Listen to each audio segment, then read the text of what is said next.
Hello and welcome to PMI's Uncommon Sense podcast, tools to improve your work forever.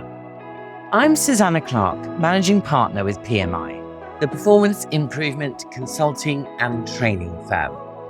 Our Uncommon Sense podcast is a 15-minute conversation with our expert consultants.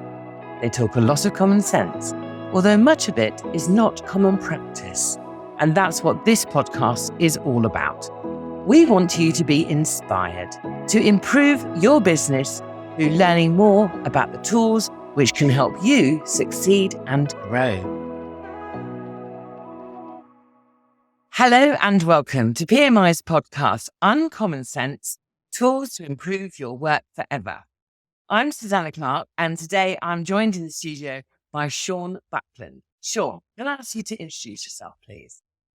Hi there. Yes, I'm Sean. I'm Director Consultant for PMI.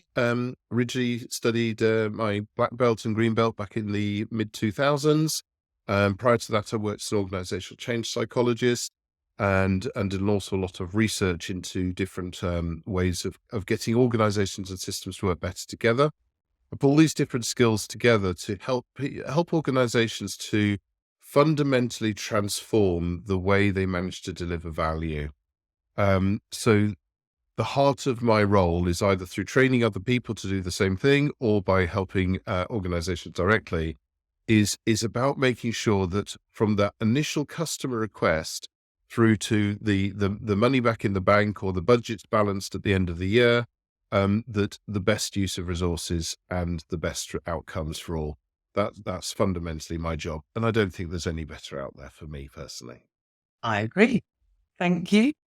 So today we're going to talk about the hierarchy to successful process redesign, and we're focusing on 5 R's.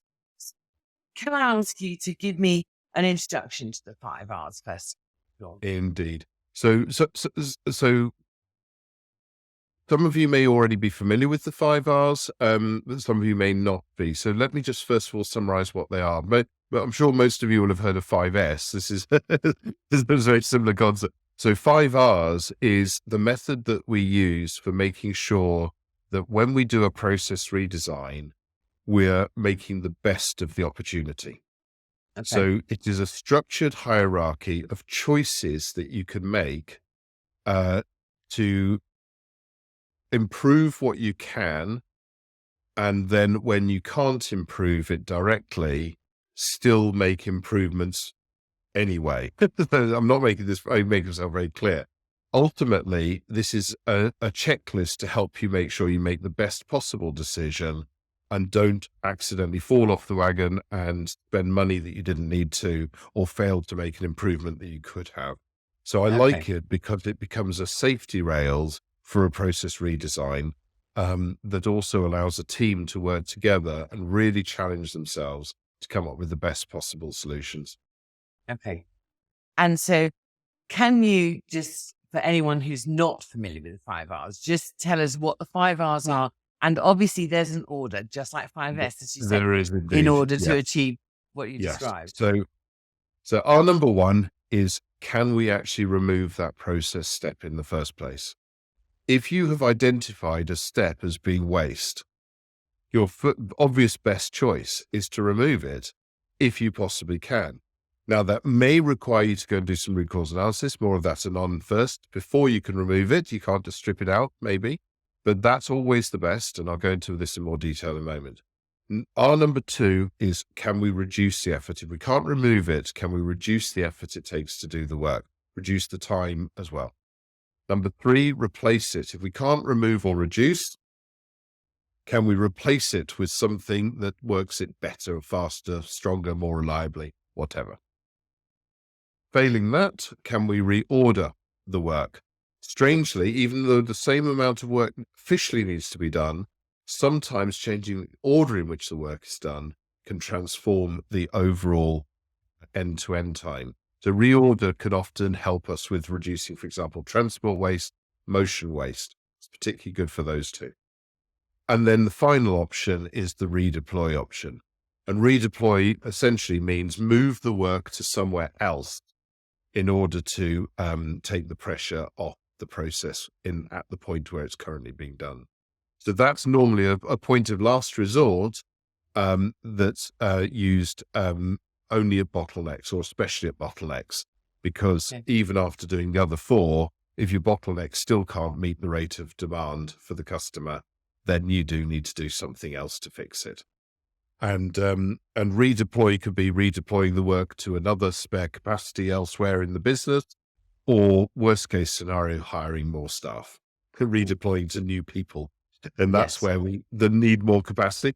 But there's an interesting point, Sue, just before we go any further into the detail of this, is too often when we're feeling under pressure, the answer is we need more staff. And hopefully you can see from this hierarchy straight away, that should be our choice of least happiness and last resort choice, not our first answer. But as you say, often it's the first thing people think about. Yes. Okay, thank you. Can you just talk to me a little bit about sort of the scenarios or examples in which you found this particularly useful? Sure thing. So, I mean, this one is literally every project I've ever run. Okay. Okay. There is so the absolute those scenarios. But interestingly, it's a go-to. So anyone who's running a project should be doing this. Yeah. So indeed, if you are going to make improvements, that means you will be changing your process, because it's your processes that give you your outputs.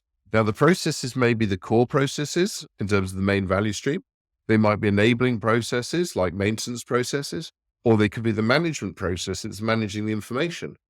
But in each and every single one of those, the outputs you're getting are as a result of your processes. So any improvement you're making requires you to improve the process. This is the tool to help you to make the most of your improving of the process. Hence why there's never a project I've never used it. Yeah. Okay. So the magic thing here is so scenario wise is this.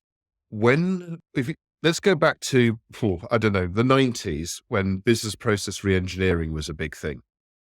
Okay, so the common logic of BPR in those days, I'm not saying I'm representing the full glory of the original statistical approaches that were set out in the books by, can't remember the author's names, but the way that I saw it being used very commonly around businesses was you drew out your process map in a lot of detail, and then you said, how can we take some bits out? That in its simplest form was the beginnings of 5R. As a formal structured method. And there's a lot of value in that. But the problem was the amount of time and energy to get that initial process map out in the first place. And number two, what it does is the map in front of your eyes it's what you're already familiar with.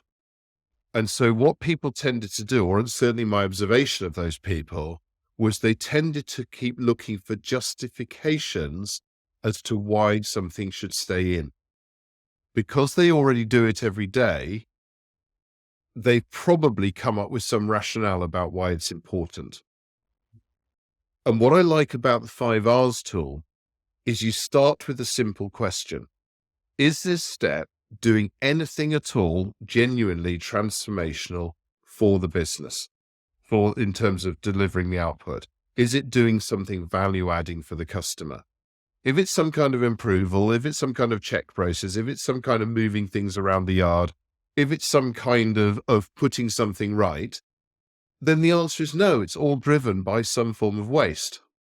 So once we've identified it's some form of waste, clearly we should be seeking to either fully eliminate it or at least reduce and minimize the effort we're spending on it. So we've got the BPR exercises, but people get very, very distracted by by what they already know, what's already familiar to them. So when we do the work, we do it every day. So we see the step on the process map. We go, well, I know why I do that. I do it because, and I'm looking for justification to keep it in. And so a lot of BPR exercises ended up being an awful lot of work to generate the map, and not a lot came back out of it, or at least not stably so. The 5Rs exercise gives us something much more powerful, a structured way to get over and past this problem. Because I look at the process map and I'm looking at each step and saying, is it doing anything genuinely useful from the point of view of the end customer? Is it doing some kind of transformation of input into output the customers recognize and willing to pay for? If the answer is no, however important it might be or necessary it might be, it is still some form of waste. Every piece of rework is we need to do the rework, but it's because of some earlier failure. Every piece of moving something around the yard may be necessary, but have we got the best layout in the yard? And so on and so forth. So with the 5 R's, what it does is it gives the team a structured discipline that says, as soon as I've identified a step as some form of waste, I can go through the hierarchy. Step 1, is it pure waste, rework? Okay, if it's rework, what do I need to do to solve the need for rework? Because then we can remove the rework step. If it's some kind of step that can't be removed, it's going to be essential for some kind of legal reason, regulatory reason, some kind of limitation with technology, we don't yet have teleportation devices, and so on and so forth, then we need to keep in some kind of waste. But the question is whether or not that waste is one that we can minimize. What's the least effort to comply? What's the, without cheating, obviously.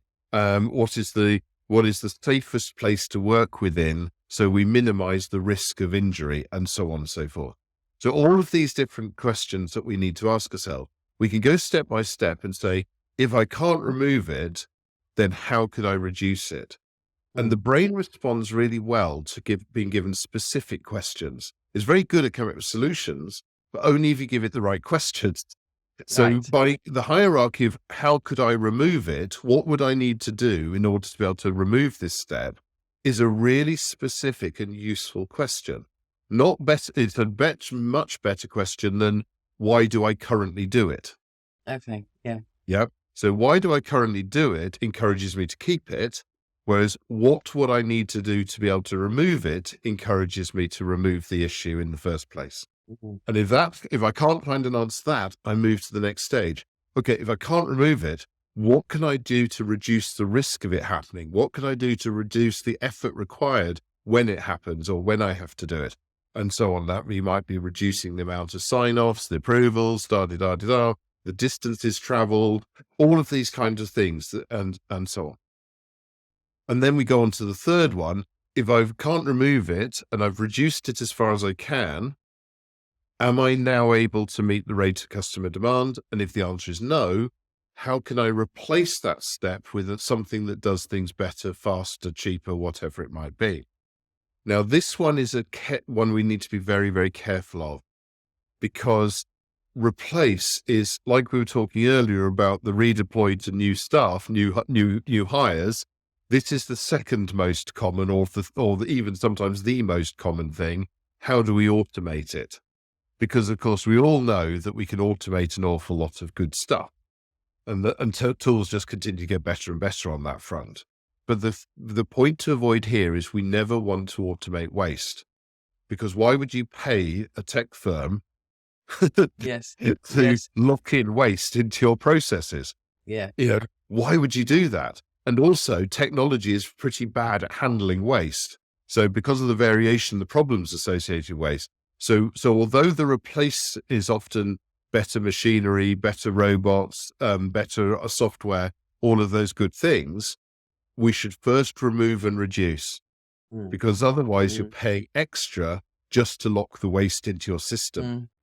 And I'm sure many of your listeners here will be very familiar with the IT project, and the purpose of the IT project is to replace the last IT project, which also promised to get rid of all of the problems.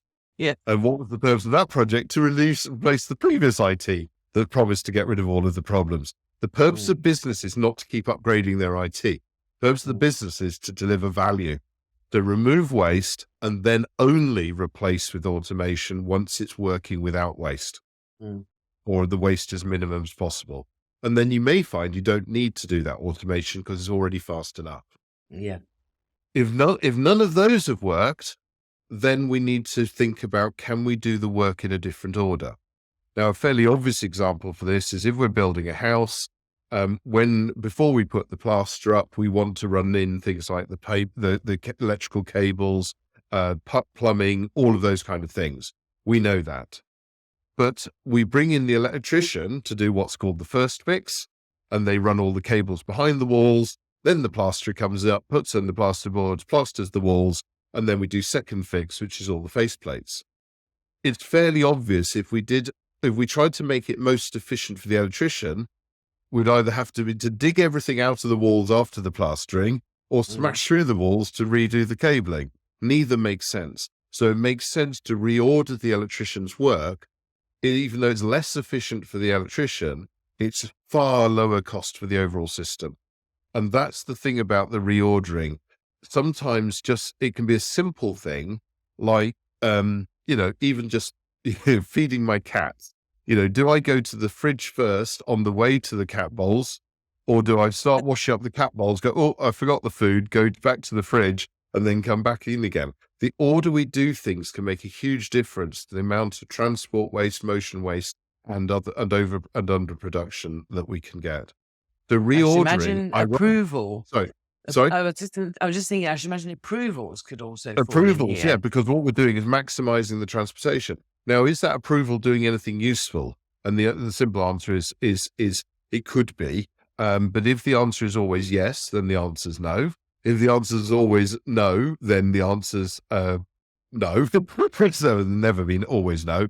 But if the answer is wait and see, then all you're doing is wasting time in the system. So what can you do to do that? How would you make it, reorder it so that the business is automatically pre-approving?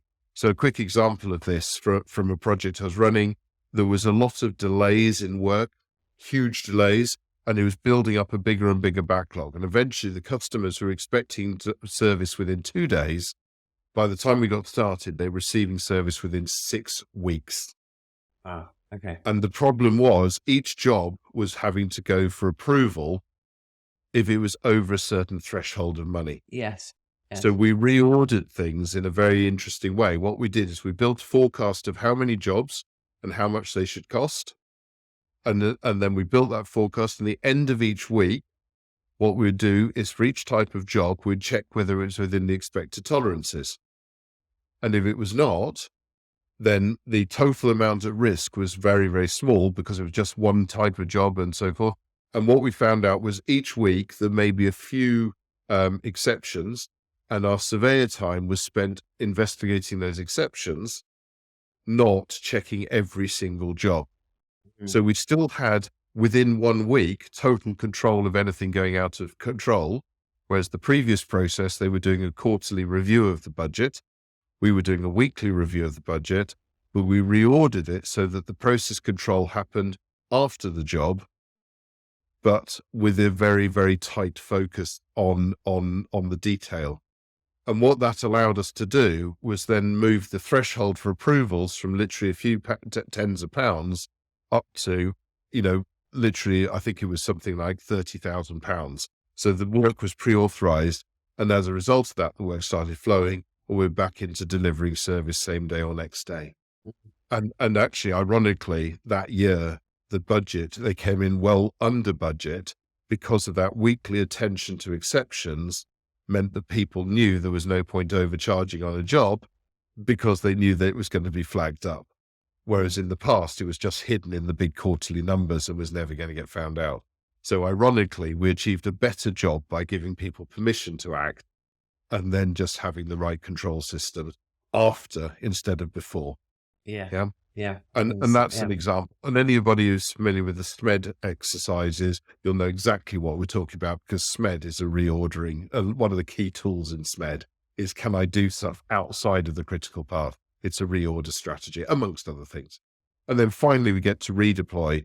Now, redeploy is an interesting one because with the redeploy process, you are still doing the same amount of work, but you are also adding additional waste, additional transportation, additional motion because the work has to move from where it naturally would sit to somewhere else.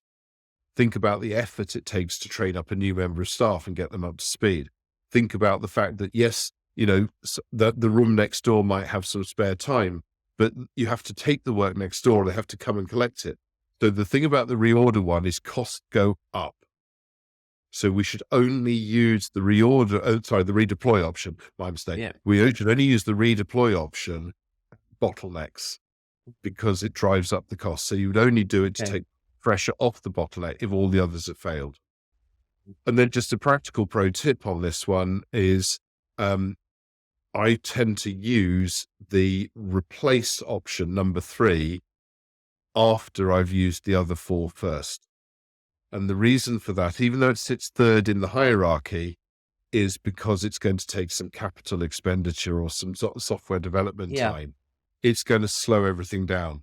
So if I can get everything else working really smoothly, I may be able to avoid those costs. Then it's much, much clearer exactly what the business case is about capital expenditure or the software development costs and. And as a result of that, I'm not saying I ignore it. What I do is when I come to it, I still come to it third, but then I park the opportunity and go on to the others because then I can get the best result for the customer quicker. And I've got a clear business case for the new machinery or the new software at the end of that. What I like about the 5 R's is absolutely some of what you described at the beginning is it's a lovely logical pathway that enables you to ask a different set of questions, think about the work you're trying to do in a different way. I love that structure. I think that works really well. I agree. Yeah. Thank you very much, Sean. That was really interesting. So thank you everyone for joining us today, talking about the 5 R's, the hierarchy to successful process design. Thank you very much for joining us. And Sean, thank you very much for your time today. It's been really interesting. Thank you very much. Thank you so much for joining us. You can find more episodes of our Uncommon Sense Tools to Improve Your Work Forever in our Knowledge Hub on our website, or of course your favorite podcast platform. And do subscribe so you never miss an episode. Don't forget to check out the show notes for this episode, where you'll find links to more content on this topic, which includes webinar recordings, toolbox guides, blogs, and infographics, and our training page. You can always drop us a line on team@pmi.co.uk and arrange a time to have a call to talk about how these tools can help you in your organisation. We'd really love to hear from you.